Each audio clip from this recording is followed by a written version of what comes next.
How many of you love a good origin story? Maybe the Marvel Cinematic Universe is where you go when you want a good drama about how Spider-Man came to be, or maybe you're more into sports, so a 30 for 30 on ESPN is more your thing. The thing about origin stories is they answer questions that have been left unanswered. They connect dots between the things that didn't seem related. They become like puzzle pieces to a bigger story. See, when you know the origin story, it fits the pieces together.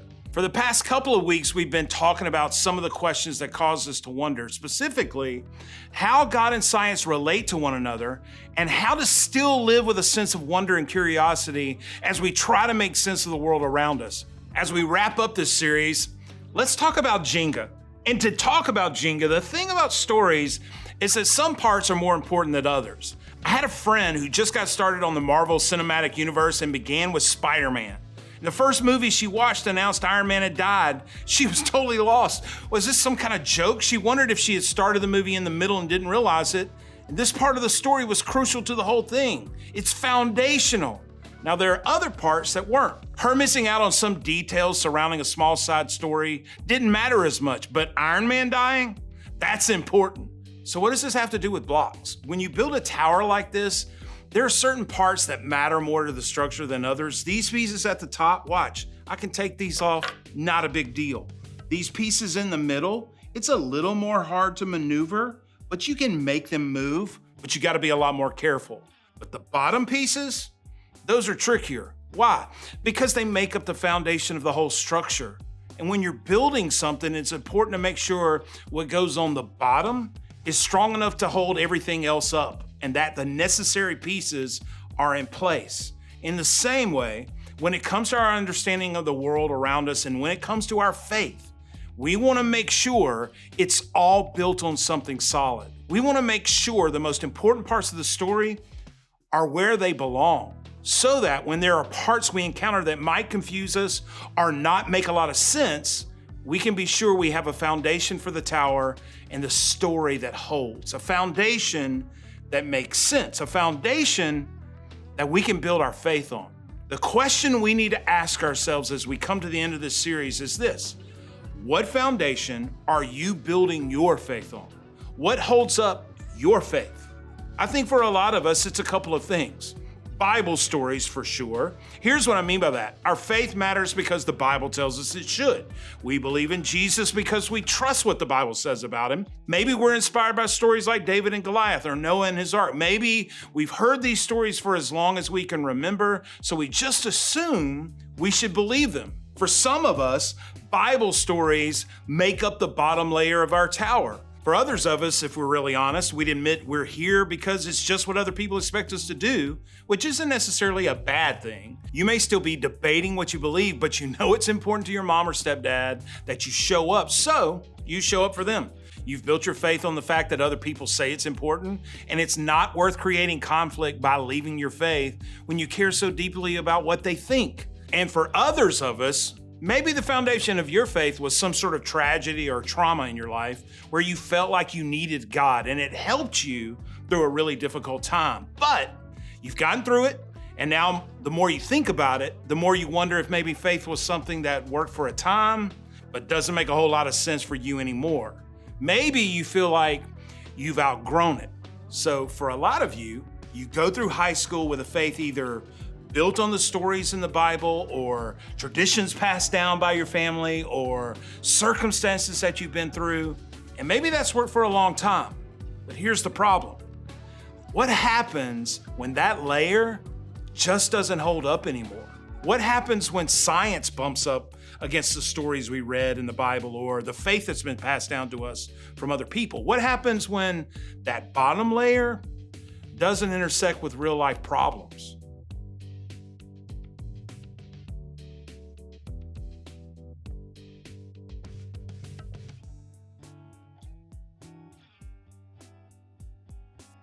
If the building blocks of your faith are stories in the Bible or the people in your life, maybe even your whole family that say they believe, or maybe it's some tragedy that's happened to you, what happens when a classmate or a college professor or a boss starts pushing at those things that you believe for so long, or someone brings solid evidence to suggest that the stories you believe are false, or the traditional beliefs of the people who are closest to you and your family are outdated, will you hit a crisis in your faith?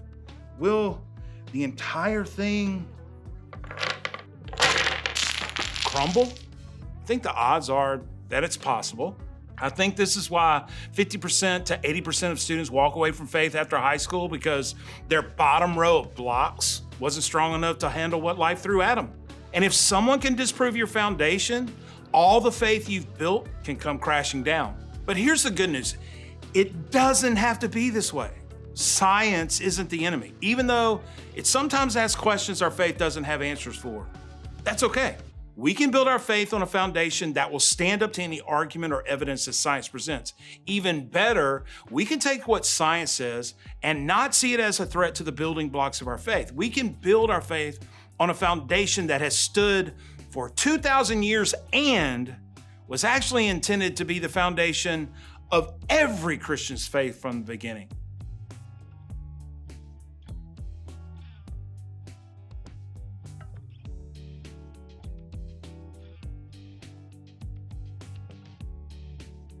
So what should the bottom blocks be? What is our foundation? To find out, we have to look back in time at something that happened 2,000 years ago. 2,000 years ago, Jesus, the guy all of Christianity is based around, lived and then died by crucifixion on a Roman cross. He was killed for disrupting the systems and structures the Roman and religious authorities had in place. He claimed to be God, and then said and did things that religious leaders couldn't imagine God would say or do, because Jesus lifted people that were normally looked down on. He concluded people normally excluded. He loved and valued people that were typically looked over and passed by. That wasn't how the world worked back then. And for the leaders who were used to having the power and the final say, they felt their position of power was threatened and Jesus had to be stopped. So they made a plan to arrest him, have him beaten, and then killed. The crazy thing about it is Jesus didn't put up a fight. He went into Jerusalem when he knew there were plots made to have him arrested. He didn't argue. He didn't defend his case. He didn't hurl insults at the soldiers or leaders falsely accusing him. He took it all on, and then he died, forgiving them in the process. As the Son of God, Jesus could have made it all stop, but he didn't. And you have to ask yourself, and I have to ask myself, why? Jesus allowed himself to be put to death because as God's son, he was the perfect representative of what God was like. Being willing to die when he had done nothing wrong, and then forgiving the people who did it to him, showed us what God was like. Love, compassion, mercy, forgiveness. So Jesus died on the cross and then was placed in a tomb. Even though it was a surprise that religious leaders were willing to kill him, his death itself wasn't a surprise.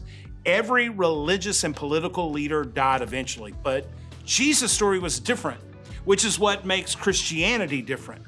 According to one of Jesus' close friends, Matthew, some women were heading to Jesus' tomb after his death, most likely to give him a proper burial following the crucifixion.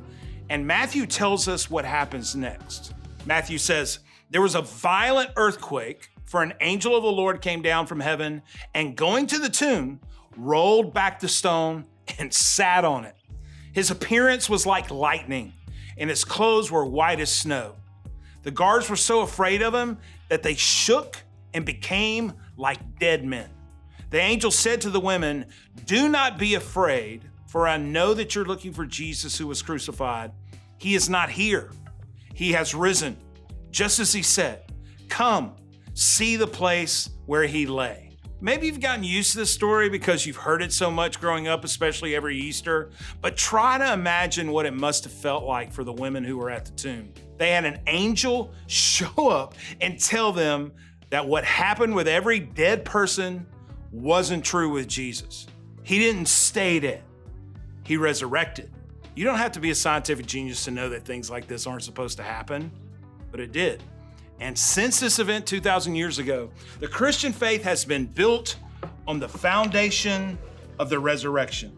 The foundation that changes everything. The resurrection is the most important building block.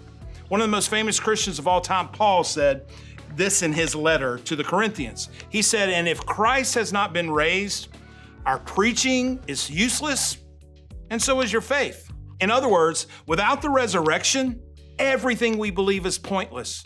Going from death to life is what gives us the point of what and why we believe. Paul didn't say, if the earth wasn't made in 6 days, our preaching is useless, so is your faith. He didn't say, if Jonah wasn't swallowed by an actual fish, if Noah wasn't on the actual ark, if Adam and Eve didn't have a conversation with an actual snake, our faith is useless. He didn't say that because those aren't the building blocks of our faith. Because whether science says the earth was made in 6 days or 6 billion years ago, it doesn't really affect our faith at all. Because that isn't the point. What happened on a cross and the days following and what that event represents, that's what matters. As you continue to prioritize the foundation of your faith, here's what I want you to do. Build your faith on what matters most. As you prioritize what matters most when it comes to your faith and your future, focus on the main thing. The bottom blocks of your faith should be an event, the resurrection of Jesus from the dead. Here's what's cool about this. Hundreds of people said that they saw Jesus with their own eyes after he came back to life.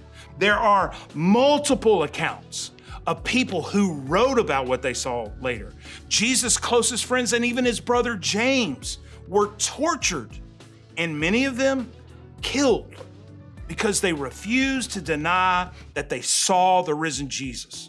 Jesus started out as this humble nobody raised in a small town on the outskirts of the Roman Empire. And within a matter of a couple hundred years, the empire had fallen and the teachings of Jesus had changed the world.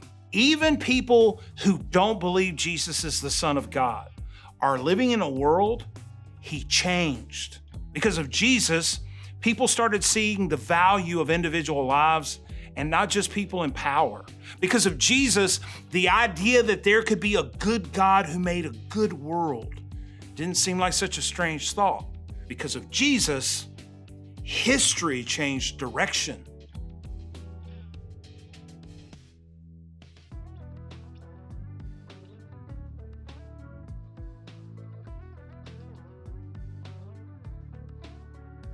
The first followers of Jesus who saw the crucifixion, heard about the resurrection, then changed their lives and the culture that they lived in.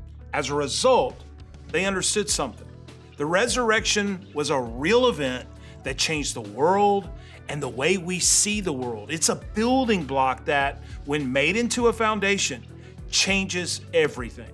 We join a long line of people, a legacy, who place their faith in Jesus because of the resurrection. So let me ask you again, what is the foundation of your faith? I want to challenge you to do two things with everything we've talked about today. Number one, don't walk away from faith unnecessarily. Maybe you've been wrestling with what we've been talking about. Maybe there's a Bible story or a passed down belief that doesn't add up for you. Maybe you've learned something in science class that's really tough to argue with and you think it has the potential to topple everything you believe. Maybe there's been that tragedy or trauma in your life, but you've processed it, crisis averted, and now you wonder if you even need God. If you build your faith on the resurrection, that doesn't have to be the case. You can ask questions, wrestle with scientific evidence, and still keep your faith in place. Number two, build your faith on what matters most. Your faith in Jesus is based on something that he did 2,000 years ago with the evidence of hundreds of witnesses and friends who died defending what they saw. Not only that, you're living in a world that's been completely turned upside down because of Jesus. Culture shifted to reflect what Jesus said was true about people, meaning that when you head into your future, your faith can stand on the foundation of the resurrection that changed the world, changed history, and changed individual lives, no matter what challenges science or anyone else presents. When you build your faith on what matters most, you will build a faith that lasts. Science can't explain the person of Jesus, the life he lived, and the resurrection he pulled off, but that's what matters most. The questions, the doubts, the uncertainty you feel are safe here. If you're still unsure how science and faith go together, you're in the right place to have important conversations like this one. God can handle your doubts and the skepticism that science can sometimes raise. All we want to ask you to do is to give us a chance to talk with you about it. Maybe you're on the fence when it comes to faith. You're not sure you believe all of this, maybe even because of something you've learned in science class, in an article, or from someone close to you. If that's the case, it's okay. Please ask for help. Process what you're thinking or wondering. Give us a chance to have a conversation with you as you process the foundation of your faith. And as we close this series, I want you to know this. God is a part of how everything works, all of it. God is not outside of it or threatened by it. Science gives us the opportunity to learn more about God, who's behind all of creation. You and I can have faith in God and explore science in the world around us because we trust in Jesus, who created the world and changed the world through his resurrection. So when you head to a group, let me ask you once again, what's the current foundation of your faith?